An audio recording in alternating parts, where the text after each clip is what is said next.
Hello everyone, this is amanpreet from Guru University and I'm legal intern at LEXIS and Company. So today we are going to talk about minor as a witness. So the obligations of minor as a witness and what is the evidentiary value of it.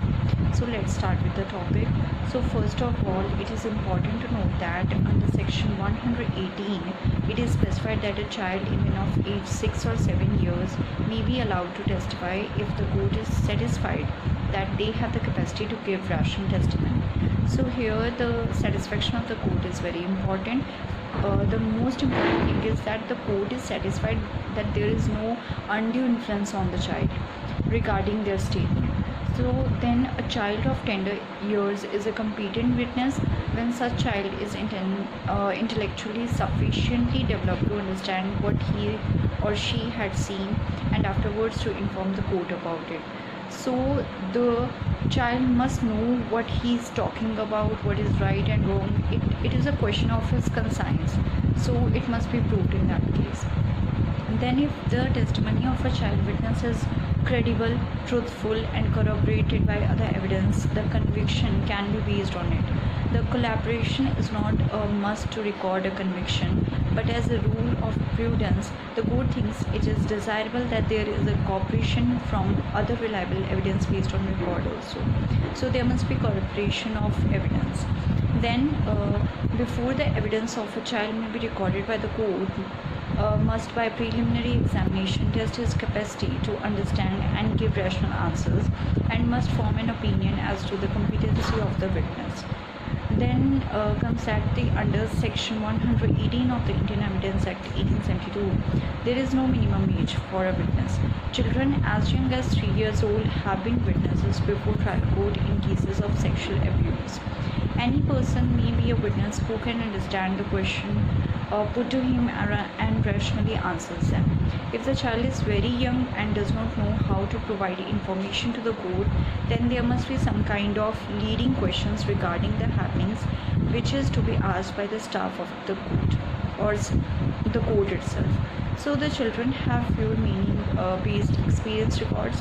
They are less likely to form false memories, but the law assumes children are more susceptible to false memories than adults.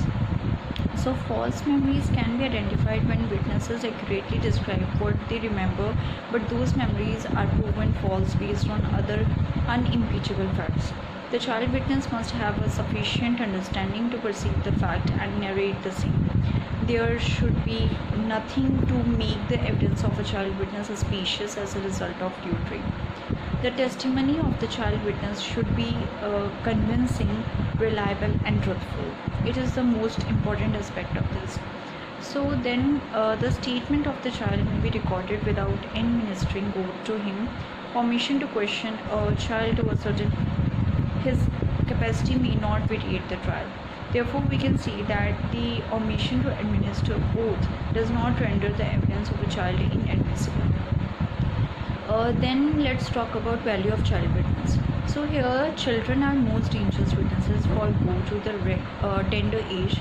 They often make mistakes or mistakes dream to be a real situation.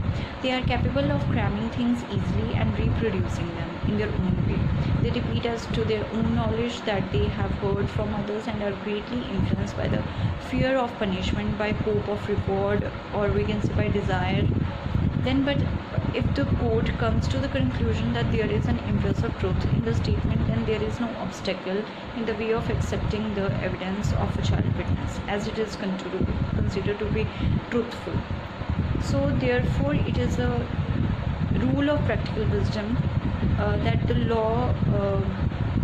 evidence of a child witness must find adequate cooperation before it is relied upon. But it is not the law that if the evidence of a child witness is not corroborated, then it should be rejected, even if it is found reliable.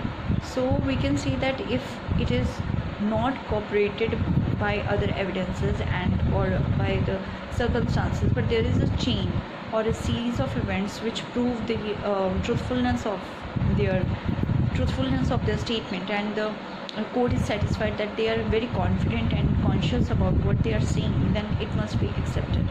That was all about minor being a witness and the evidentiary value of it. I hope you like this video. If you like this video, put a thumbs up on this video, and also don't forget to like and subscribe the channel LEXCLIQ. This does not solicit any promotion or advertisement as per the guidelines of the Bar Council of India. It is for education purpose only. Thank you.